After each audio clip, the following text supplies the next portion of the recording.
नमस्कार मित्रों, मैं विकास कुमार आज लेकर आया हूँ सीटीपी में जीन पियाजे का संज्ञानात्मक सिद्धांत और उसके 4 महत्वपूर्ण बिंदु। जैसा कि हम आपको बता दें कि सीटेट में जो भी मनोवैज्ञानिक हैं वो सभी व्यवहारवादी मनोवैज्ञानिक हैं, समाजवादी नहीं है। वो यूपी टेट में पूछे जाते हैं। सीटेट में जीन पियाजे और Kohlberg, Vygotsky, Howard Gardner, Steven Krashen, कभी कभी स्किनर भी देखने को मिलते हैं। तो आ जाइए दोस्तों, जानते हैं जीन पियाजे का संज्ञानात्मक सिद्धांत। इसकी 4 प्रमुख अवस्थाएं हैं। कितनी?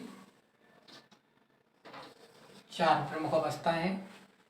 दोस्तों ध्यान से देखेंगे, पहली अवस्था जो हमारी है वो जन्म से 2 वर्ष तक है। जन्म से 2 वर्ष तक इस अवस्था को हम बोलते हैं इंद्रिय गामक अवस्था।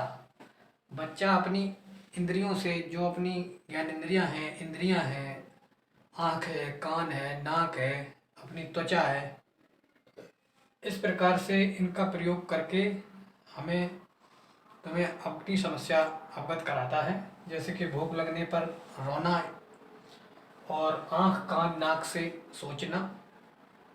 और आपको ये आश्चर्य की बात लग रही होगी कि नाक से बच्चा सोचता है। जब ये इंद्रिय कामक अवस्था है तो इंद्रियों से बच्चा अपनी अभिव्यक्ति को व्यक्त करता है। तो आ जाइए, दूसरी अवस्था है हमारी पूर्व संक्रियात्मक अवस्था।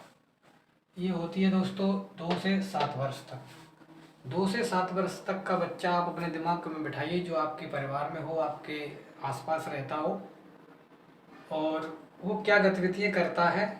सबसे सरल है कि अपने परिवार में ही कोई 2 से 7 वर्ष तक का जो बच्चा हो उसकी गतिविधियाँ देखिए और फिर उसके जीन पियाजे को छोड़ दीजिए। आप स्वयं अपना मूल्यांकन कीजिए। स्वयं आप खुद से सोचकर देखिए कि जो 2 से 7 वर्ष तक के बीच में बच्चे हैं वो क्या गतिविधियाँ, एक्टिविटी करते हैं। तो देखते हैं। जैसे कि विशेषता इसमें ये होती है, ये पहचान भी बोल सकते हैं। आसपास की वस्तुओं को पहचानने लगते हैं और अंतर करने लगते हैं। जैसे ये मार्कर है और ये पेन है, ये नीला है, ये और ये लाल है, ये डिफरेंट करने लगते हैं। भाषा का विकास आरंभ हो जाता है, बोलना सीख लेते हैं। आ जाइए दोस्तों, तीसरी अवस्था है मूर्त संक्रियात्मक अवस्था। पहले तो हमें अपने हिंदी के जो शब्दों को, मतलब महत्वपूर्ण, हम लोग हिंदी भाषी होकर भी हिंदी इतना गहन नहीं पढ़ पाते हैं, नहीं जान पाते। मूर्त का मतलब होता है जो आपके सामने है।